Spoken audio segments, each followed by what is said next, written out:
The Labour Party may have just dropped Mandy Richards, the conspiracy theorist, from their candidacy in Worcester, but this isn't the first time the party's had some real nutcases run for election and even win for the party.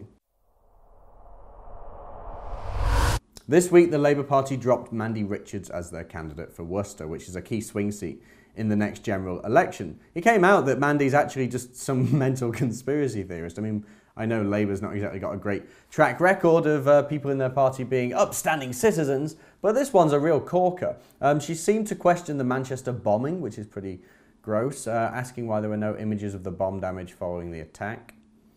It also came out that she's actually been given 14 civil restraining orders by the High Court. They banned her from taking legal action without a judge's permission on vexatious claims against MI5, MI6, Thames Water and Hackney Council. So she's got a lot of beef with a lot of different people. But there's more, and it's gold, it's real gold. It was reported that she said the death of Johnny Sledge, a band member from Sister Sledge, was a result of some kind of hidden plot. She said, "How many more shock celebrity deaths before high incidence is called into question?"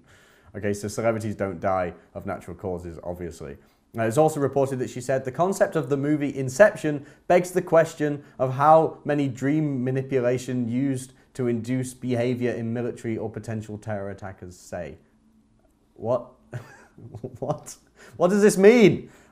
She also blamed her loss as a Labour candidate in the 2016 London Assembly elections.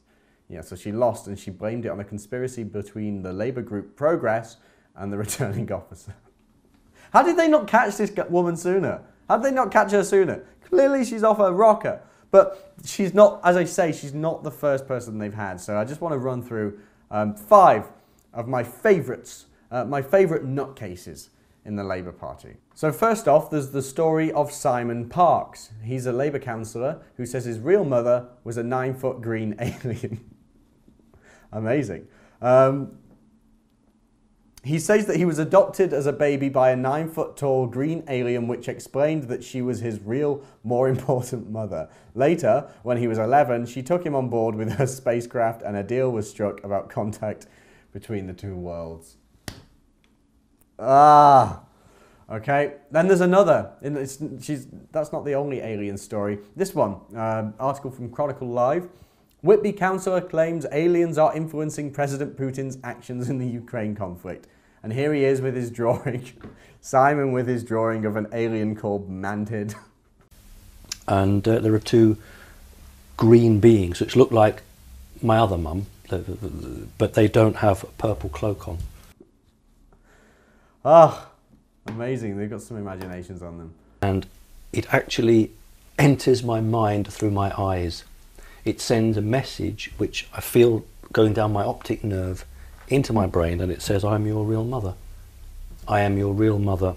I'm your more important mother." Oh, and it turns out it's not my 5 favourite candidates, it's my 5 favourite stories, because it turns out the next story in the Huffington Post is another alien story, and it's the same guy. Simon Parkes, Labour councillor, says, "Sex with an alien is causing problems in my marriage." Ay, ay, ay. A Labour councillor has claimed that he's fathered a child with an alien and that the regular sex he has with the extraterrestrial is causing tension in his human marriage. You know, isn't it funny that you have these nutcases in the Labour Party, but when it came out that one of the councillors in UKIP, for instance, blamed the weather on gay people, suddenly UKIP's legitimacy is called into question, but there's nutcases in the Labour Party as well. Here's another one as well, on Guido Fawkes. Labour candidate says Salisbury poisoning was arranged by Boris. This is Paul Eustace, standing in Worthing in Sussex.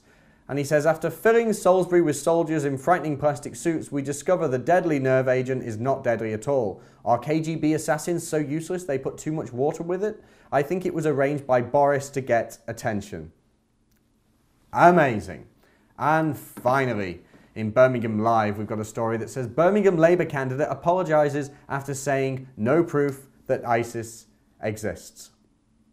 I don't really have anything to say about that. Safia Noor, 25, has been selected as Labour's new candidate for the Small Heath ward in elections next year.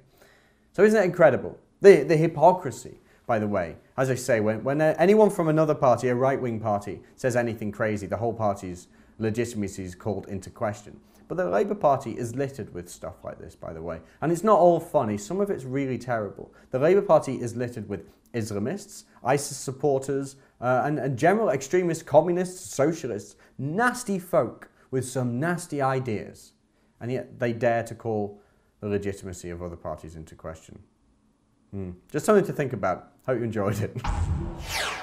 If you want to see more from me and the rest of the Rebel team, remember to download our app on the Apple App Store and the Google Play Store, and like and subscribe.